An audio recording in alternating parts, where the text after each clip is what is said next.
Eram 100 ovelhas juntas no aprisco. Eram 100 ovelhas que amante cuidou. Porém, numa tarde, ao contá-las todas, lhe faltava uma e triste chorou. Como também em outro lugar diz: Tu és sacerdote eternamente, segundo a ordem de Melquisedeque, o qual nos dias da sua carne, oferecendo com grande clamor e lágrimas, orações e súplicas ao que o podia livrar da morte, foi ouvido quanto ao que temia. Ainda que era filho, aprendeu a obediência por aquilo que padeceu.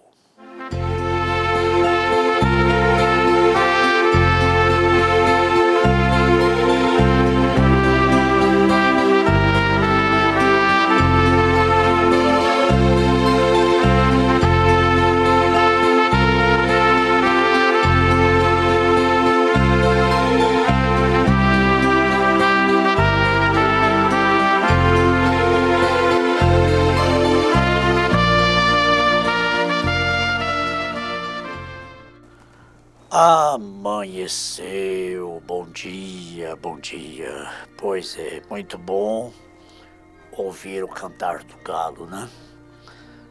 Logo às 5 horas da manhã, o galo canta e nós despertamos, muitos despertam com esse culto doméstico, com esse devocional que pela graça de Deus até aqui o Senhor nos ajudou.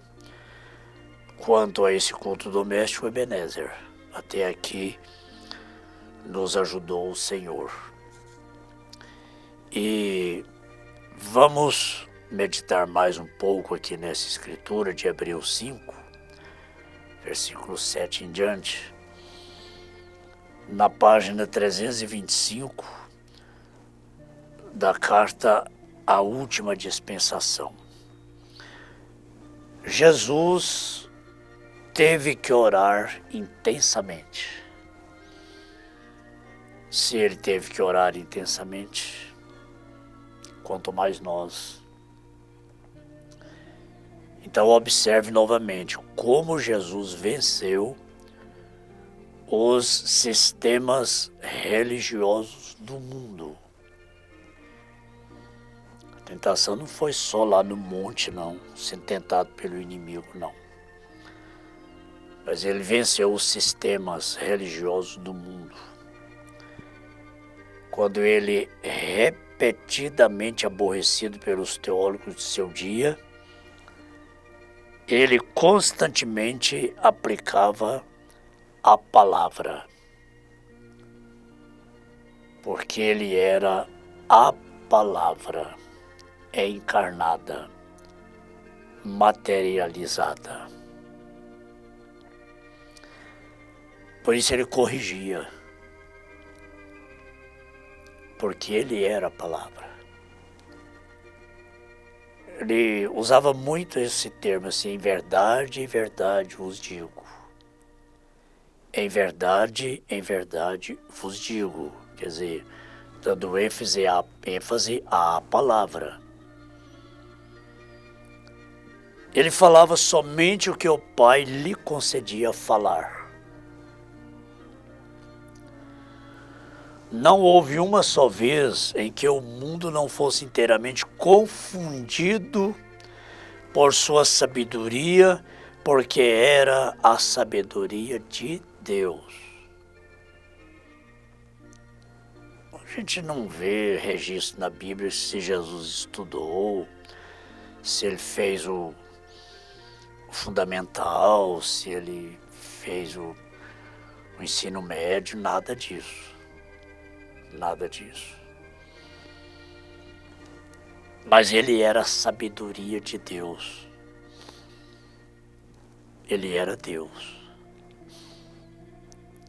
Ele era Emanuel, que traduzido é Deus conosco. Emanuel, Deus conosco. Agora é Elohim, Deus em nós, Deus existente de si mesmo. Mas é Jesus. Jesus, somente Jesus. Não houve uma só vez em que o mundo não fosse inteiramente confundido. Aos 12 anos de idade, quando José e Maria sentiram sua falta já uns 3 dias, estavam numa festa, numa cidade, de repente o menino sumiu, um menino com 12 anos de idade. Quando o encontraram, ele estava entre os doutores e os doutores estavam confundidos com sua sabedoria. Qual a sabedoria que um menino de 12 anos alcança numa escola, numa faculdade? Qual? Com 12 anos de idade.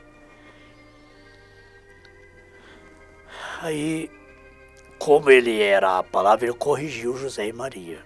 Quando José e Maria disseram, Maria disse, eu e teu pai estamos te procurando, meu filho, você estava onde? Que preocupação, eu e meu pai estamos te procurando.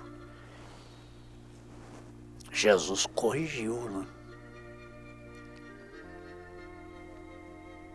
Não sabeis que eu estou cuidando dos negócios de meu pai? Olha, eu e seu pai, Maria referindo a José, que era o pai adotivo, né? Referindo a José. Nós estamos te procurando. Jesus, com 12 anos, respondeu a eles, não sabeis vós que estou cuidando dos negócios de meu pai? Em outras palavras, quem é meu pai? Foi corrigido. Aquele eu foi corrigido. Uma outra feita, estavam muitas pessoas em um casamento. Chegou alguém e disse, sua mãe e seus irmãos estão me chamando lá fora. Ele disse, quem é minha mãe e quem são meus irmãos? Minha mãe, meus irmãos, minha família são esses aqui que fazem a vontade do meu pai. A palavra corrige o erro. Está vendo? Então, ele era a sabedoria de Deus, por isso as pessoas ficavam confundidas. Em sua própria vida pessoal, contendendo consigo mesmo, ele venceu pela obediência à palavra de Deus. Contendendo consigo mesmo, em conflito consigo próprio, o que nós enfrentamos a vida toda, irmãos. O maior conflito que enfrentamos não é com as pessoas, não, é com a gente mesmo. O maior conflito que eu enfrento não é com a esposa, não é com pessoas, não. É comigo mesmo. Não é fácil, não. É uma contenda, né? Constante. Por causa da inclinação da carne. Em sua própria vida pessoal como homem, em seu ser físico, ele era completo e totalmente homem. Ele sentiu dor de cabeça quando ressuscitou o filho da viúva de Naim. Ele se sentiu fraco, ele sentou-se em uma pedra. Fraco, quando a mulher do fluxo, a mulher da hemorragia, tocou nele e falou, de mim saiu virtude, ele ficou fraco.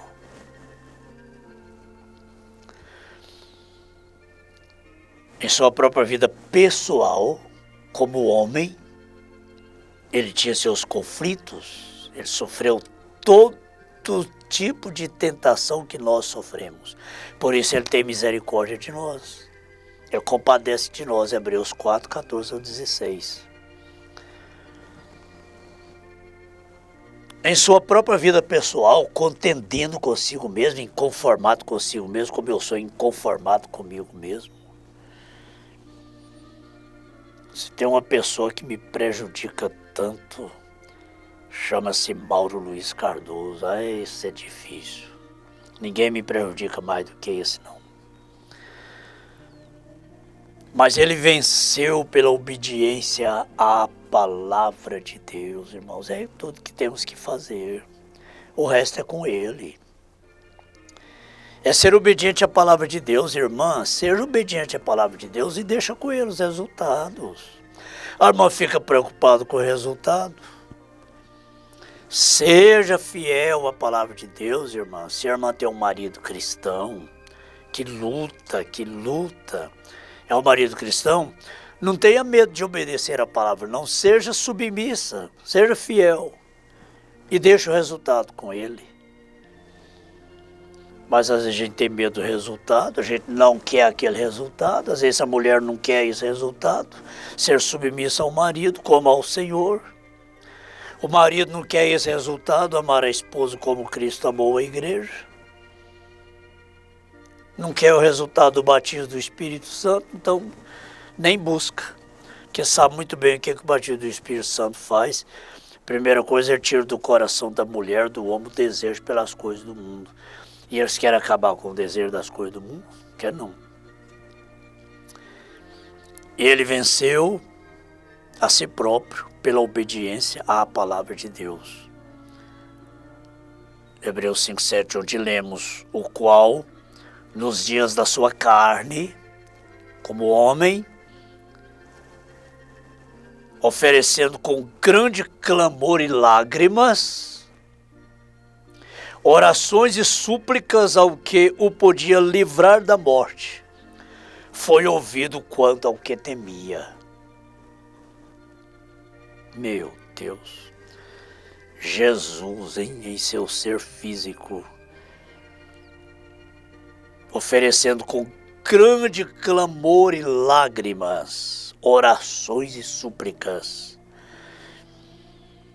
ao que eu podia livrar da morte. Meu Deus, quantas lágrimas, quantos clamores, quantas orações. Todos os dias nós fazemos ao que pode nos livrar da morte. Foi ouvido quanto ao que temia. Ainda que era filho, aprendeu obediência por aquilo que padeceu. Nós não queremos padecer. Quem quiser viver piamente em Cristo, padecerá tribulações, perseguições. Ninguém quer padecer. Quer ser cristão, mas não quer padecer nada. E sendo ele consumado, veio a ser a causa da eterna salvação para todos que lhe obedecem. A que ele foi obediente? A que ele foi obediente? Todos podem responder comigo: a palavra de Deus. Pois bem, não haverá uma só pessoa que se assentará no trono do Senhor Jesus Cristo sem que tenha vivido essa palavra. Suas orações, seus jejuns, seus arrependimentos, não importa o que você apresente a Deus, nada disso lhe dará o privilégio de sentar-se naquele trono. Será concedido somente à noiva palavra. Será concedido somente à noiva palavra, não somente aquela igreja que crê na palavra, mas a igreja palavra, a noiva palavra. Assim como o trono do rei é compartilhado com a rainha, porque ela está unida a ele, assim também somente aqueles que são dessa palavra, assim como ele é dessa palavra, compartilharão daquele trono. Oh, amém. Oh, graças a Deus. Que promessa. Enquanto cuidamos do altar, Deus cuida da promessa. Nós agradecemos ao Senhor por esta grande luz resplandecente no nosso caminho, por esta grande revelação. Graças a Deus, ó Pai, graças a Deus. Se Jesus teve que orar intensamente, com súplicas, lágrimas, clamor, ao que podia livrá-lo da morte. Quanto mais nós, Senhor, quanto mais nós. E realmente o Senhor o livrou. No terceiro dia, o Senhor Jesus ressuscitou, venceu a morte. Tragada foi a morte na vitória. O último inimigo a ser vencido foi a morte, e Jesus venceu a morte. Agora não temos nada mais para vencer. É somente ter Jesus em nós, que aí a nossa vitória é garantida. A vitória sobre todas as enfermidades, sobre todas as aflições, dores e angústias, no nome do Senhor Jesus Cristo. Amém.